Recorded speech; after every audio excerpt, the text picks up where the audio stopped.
నమస్తే friends. Kuwait నుంచి ప్రయాణిస్తున్న ప్రయాణికులకు కువైట్ సివిల్ ఏవియేషన్ అథారిటీ ఒక కీలక హెచ్చరికనైతే చేసింది. కువైట్ ఇంటర్నేషనల్ ఎయిర్పోర్ట్ లోని టెర్మినల్ 1 ఓపెన్ అయింది. ఇతర ఎయిర్లైన్స్ ల బుకింగ్లు అవైలబుల్ లో ఉన్నాయని కొంతమంది ఫేక్ ట్రావెల్ అప్డేట్స్ ని సోషల్ మీడియాలో వైరల్ చేస్తుండటంతో దీన్ని గమనించిన కువైట్ సివిల్ ఏవియేషన్ అథారిటీ అధికారులు అలర్ట్ కావడం అయితే జరిగింది. టాపిక్ లోకి వెళ్తే director general of civil aviation కొన్ని ఎయిర్లైన్ సంస్థలకు అలాగే కొంతమంది ట్రావెల్ ఏజెంట్లకు కీలక ఆదేశాలు అయితే జారీ చేయడం జరిగింది.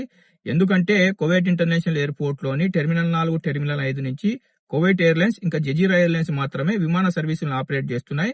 కానీ కొన్ని థర్డ్ పార్టీ టికెట్ బుకింగ్ అప్లికేషన్లు ఉన్నాయి కదా, అందులో ఇతర ఎయిర్లైన్స్ ల టికెట్లు అవైలబుల్ లో ఉండడంతో కొంతమంది ప్రయాణికులు తెలియక ఆ టికెట్లు బుక్ చేసుకుని ఎయిర్పోర్ట్ కి వెళ్తున్నారు. ఎయిర్పోర్ట్ కి వెళ్ళిన తర్వాత ఆ ఫ్లైట్లు ఉండవు కాబట్టి అక్కడ ప్రయాణికులు మోసపోతున్నారు. ఎయిర్పోర్ట్ లో గందరగోళం ఏర్పడుతుంది. ఫ్లైట్ల ఆపరేషన్ లో ఇబ్బందులు కూడా తలెత్తుతున్నాయి. దీన్ని గమనించిన DGCA ఎయిర్లైన్స్ సంస్థలకు అలాగే ట్రావెల్ ఏజెంట్లకు స్పష్టమైన హెచ్చరికలు అయితే జారీ చేసింది. ఎవరైతే థర్డ్ పార్టీ బుకింగ్ ఛానల్లో లిస్టింగ్లు పెడుతున్నారో అలాంటి వారిపై కఠిన చర్యలు తీసుకొని భారీ జరిమానాలు విధిస్తామని, అలాంటి వారి ఆపరేషన్లు సస్పెండ్ చేస్తామని అధికారులు అయితే హెచ్చరించడం అయితే జరిగింది.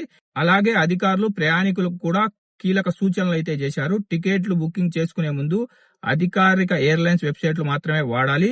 ఇప్పుడున్న పరిస్థితుల్లో కువైట్ ఇంటర్నేషనల్ ఎయిర్పోర్ట్ నుంచి జజీరా ఎయిర్లైన్స్, కువైట్ ఎయిర్లైన్స్ మాత్రమే ఉన్నాయి. టికెట్లు ఈ రెండు ఎయిర్లైన్స్ లలో టికెట్లు బుక్ చేసుకోవాలని DGCA ప్రయాణికులకు అయితే తెలిపింది.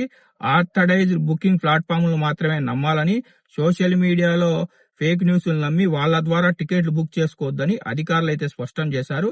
ప్రస్తుతం ఎయిర్పోర్ట్ ఆపరేషన్ లో మార్పులు జరుగుతున్న నేపథ్యంలో తప్పుడు సమాచారం వేగంగా వ్యాపించే అవకాశం ఉందని హెచ్చరించారు. కాబట్టి ఎవరైతే కువైట్ నుంచి ట్రావెల్ చేయాలనుకుంటున్నారో అలాంటి వాళ్ళు కేవలం జజీరా ఎయిర్లైన్స్, కువైట్ ఎయిర్లైన్స్ లో మాత్రమే టికెట్లు బుక్ చేసుకోండి. మీకు గనుక ఈ వీడియో ఇన్ఫర్మేటివ్ అనిపిస్తే వీడియోను లైక్ చేసి మన తెలుగు వాళ్ళందరికీ షేర్ చేయండి. ఇలాంటి ట్రావెల్ అప్డేట్స్ తెలుసుకోవాలంటే మన గల్ఫ్ ఎక్స్పర్ట్ తెలుగు ఛానల్ ని సబ్స్క్రైబ్ చేసుకొని మర్చిపోకుండా బెల్ బటన్ ఆన్ లో పెట్టుకోండి.